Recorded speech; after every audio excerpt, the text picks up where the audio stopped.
Greg Mortenson is a former mountain climber, best-selling author, humanitarian, and philanthropist. His nonprofit organization, the Central Asia Institute, is dedicated to promoting education, especially for girls, in remote parts of Pakistan and Afghanistan, and according to its website, has established more than 140 schools there. President Obama donated $100,000 to the group from the proceeds of his Nobel Prize. Mortenson's book, 3 Cups of Tea, has sold more than 4 million copies and is required reading for U.S. servicemen bound for Afghanistan. But last fall, we began investigating complaints from former donors, board members, staffers, and charity watchdogs about Mortenson and the way he is running his nonprofit organization. And we found there are serious questions about how millions of dollars have been spent, whether Mortenson is personally benefiting, and whether some of the most dramatic and inspiring stories in his books are even true. The story will continue in a moment. Greg Mortenson's books have made him a publishing phenomenon and a sought-after speaker on the lecture circuit, where he has attained a cult-like status. He regularly draws crowds of several thousand people and $30,000 per engagement. And everywhere Mortenson goes, he brings an inspirational message built around a story that forms the cornerstone of 3 Cups of Tea and his various ventures. How in 1993 he tried and failed to reach the summit of K2, the world's second tallest mountain, to honor his dead sister. How he got lost and separated from his party on the descent and stumbled into a tiny village called Corfe. My pants were ripped in half and I hadn't taken a bath in 84 days. And I stumbled into a little village called Corfe where I was befriended by the people. And they gave me everything they had, their yak butter, their tea. They put warm blankets over me and they helped nurse me back to health.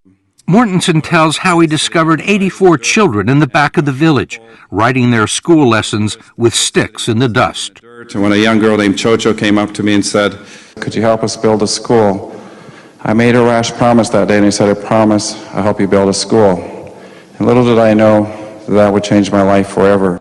It's a powerful and a heartwarming tale that has motivated millions of people to buy his books and to contribute nearly $60 million to his charity.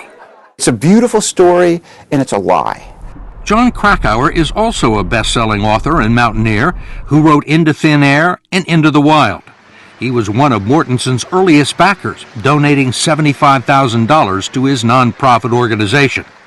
But after a few years, Krakauer says he withdrew his support over concerns that the charity was being mismanaged, and he later learned that the Corfe tale that launched Mortenson into prominence was simply not true. Did he stumble into this village in a weakened state? Absolutely not. So nobody helped him out and nursed him back to health? Absolutely not. I have spoken to one of his companions, a close friend, who hiked out from K2 with him. This companion said, "Greg never heard of Corfe till a year later." Strangely enough, Krakauer's version of events is backed up by Greg Mortenson himself in his earliest telling of the story. In an article he wrote for the newsletter of the American Himalayan Foundation after his descent from K2, Mortenson makes no mention of his experience in Corfe, although he did write that he hoped to build a school in another village called Kane. We managed to track down the 2 porters who accompanied Mortenson and spoke to them in Pakistan's remote Hushay Valley.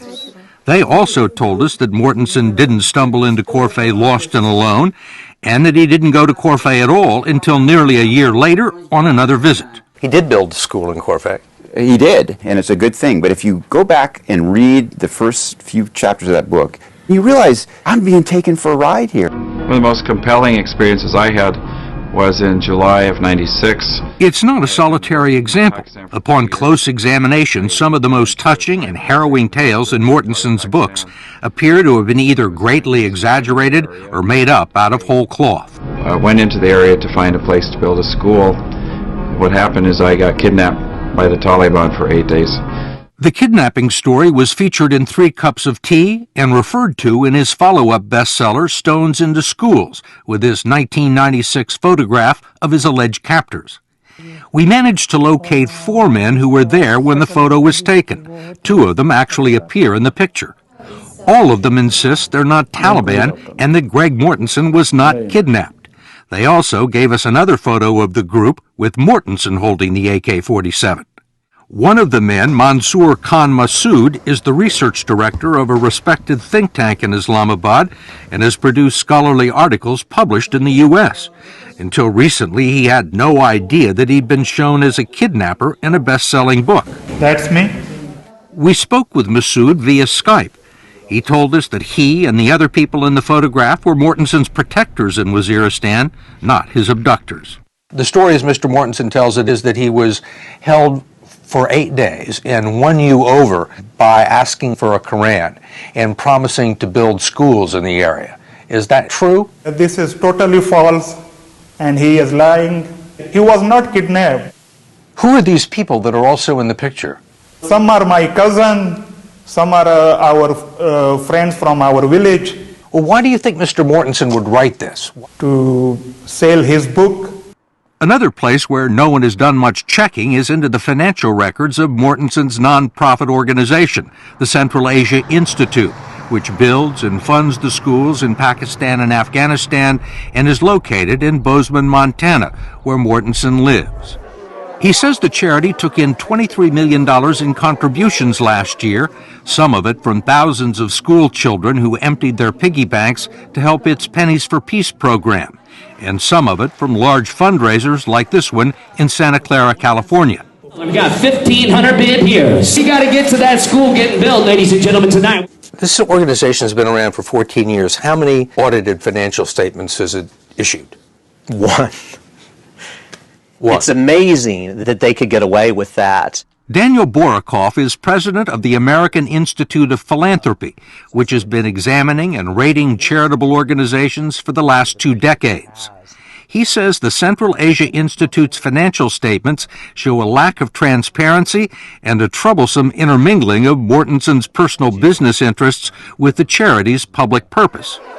According to the documents, the nonprofit spends more money domestically promoting the importance of building schools in Afghanistan and Pakistan than it does actually constructing and funding them overseas. What's surprising is that most of the program spending is not to help kids in Pakistan and Afghanistan. It's actually their what they call domestic outreach, where he goes around the country speaking, and their costs incurred for that. Things like travel is a major component of that. Just advertising. What does that mean? Sounds like a book tour to me. His point is that when Greg Mortenson travels all over the country at the charity's expense, he is promoting and selling his books and collecting speaking fees that the charity does not appear to be sharing in. According to the financial statement, the charity receives no income from the bestsellers and little, if any, income from Mortenson's paid speaking engagements, while listing $1.7 million in book-related expenses. The $1.7 million that they spent for book-related expenses is more than they spent on all of their schools in Pakistan last year. Correct. What do you think? I mean, it's disappointing. You would hope that they would be spending a lot more on the schools in Pakistan than they would on book-related costs. Why doesn't Mr. Mortenson spend his own money on the book-related costs? He's the one getting the revenues. In fiscal year 2009, the charity spent $1.5 million on advertising to promote Mortenson's books in national publications, like this full-page ad in The New Yorker. And there are $1.3 million in domestic travel expenses, some of it for private jets. Late last night, we received a statement from the board of directors of the Central Asia Institute, acknowledging that it receives no royalties or income from Greg Mortenson's book sales or speaking engagements. But the board says the books and the speeches are an integral part of its mission by raising public awareness and generating contributions. And it claims that Mortenson has personally contributed hundreds of thousands of dollars to the organization. But the American Institute of Philanthropy is not persuaded. So I don't think the charity's getting a fair share here based on the financial reports that I've reviewed. Do you think the contributors are being misled? I think so. And so does John Krakauer, who says it's been going on for a long time. In 2002, his board treasurer resigned along with the board president and 2 other board members and said, you should stop giving money to Greg. Did he say why? He said, in so many words, that Greg uses Central Asia Institute as his private ATM machine, that there's no accounting, he has no receipts. Over the years, a half a dozen staffers and board members have resigned over similar concerns, especially about money Mortenson has sent overseas to build schools. You know, nobody is overseeing what goes on. He doesn't know how many schools he's built. Nobody knows how much these schools cost.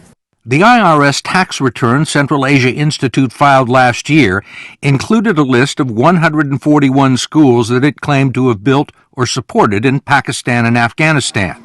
Over the past 6 months, we visited or looked into nearly 30 of them. Some were performing well, but roughly half were empty, built by somebody else, or not receiving support at all. Some were being used to store spinach or hay for livestock. Others had not received any money from Mortenson's charity in years. The principal of this school told us that the Institute had built 6 classrooms poorly several years ago, and since then, not a single rupee. In Afghanistan, we could find no evidence that 6 of the schools even existed, most of them in war-torn Kunar province. In Kunar province, it's really violent. He built 3 schools there in 2009. So he goes on Charlie Rose. He says he built 11 schools in Kunar province. Today we have 11 schools also in that district. Why can't he just say he built 3? I mean, that's impressive. You say he built 11, I go, why are you lying about this?